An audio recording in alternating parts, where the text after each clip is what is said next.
વાગરા પંથકમાં ઈદ મિલાદની ઉજવણીને લઈને શહેરના વિસ્તારો રોશનીથી ઝળહળી ઉઠ્યા છે.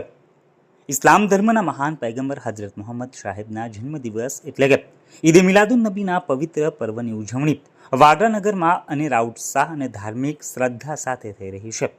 આ પર્વ નિમિત્તે સમગ્ર નગર જાણે ભક્તિ અને ઉલ્લાસના રંગે રંગાઈ ગયું છે. મુસ્લિમ સમાજમાં તહેવારને લઈને ભારે થનગનાટ જોવા મળી રહ્યો છે. ઈદ મિલાદુન નબીની ઉજવણીના ભાગરૂપે વાગરા નગરના વિવિધ વિસ્તારો જેવા કે વાંટા વિસ્તાર, અસ્મા પાર્ક, અપનાનગર, ગુલિસ્તાન સંજર, મરિયમ પાર્ક અને હાઉસિંગ બોર્ડ સહિતના વિવિધ વિસ્તારો આકર્ષક રોશનીથી ઝળહળી રહ્યા છે. મસ્જિદો, દરગાહો અને દરેક મુસ્લિમ ઘરોને રંગબેરંગી લાઇટિંગ અને સુશોભનથી શણગારવામાં આવ્યા છે. આ દ્રશ્ય માત્ર ભવ્ય જ નથી, પરંતુ પૈગંબર સાહેબ પ્રત્યેની અપાર શ્રદ્ધાનું પ્રતીક પણ છે. ઇસ્લામિક કેલેન્ડરના રબીઉલ અવ્વલ મહિનાની 12મી તારીખે આ પવિત્ર તહેવાર ઉજવવામાં આવે છે.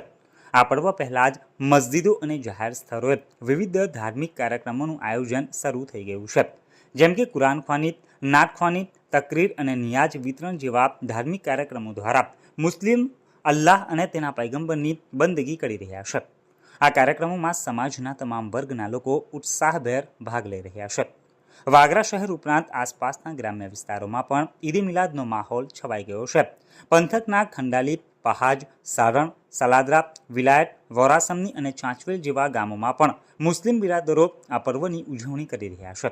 આ પર્વ સમાજમાં પ્રેમ, શાંતિ અને ભાઈચારાનો સંદેશ ફેલાવે છે અને દરેક ધર્મ અને જ્ઞાતિના લોકોને એકતાની ભાવના સાથે જોડે છે. આ વર્ષની ઉજવણી સમગ્ર પંથકમાં ખુશી અને ભક્તિનું વાતાવરણ પ્રસરાવી રહ્યું છે.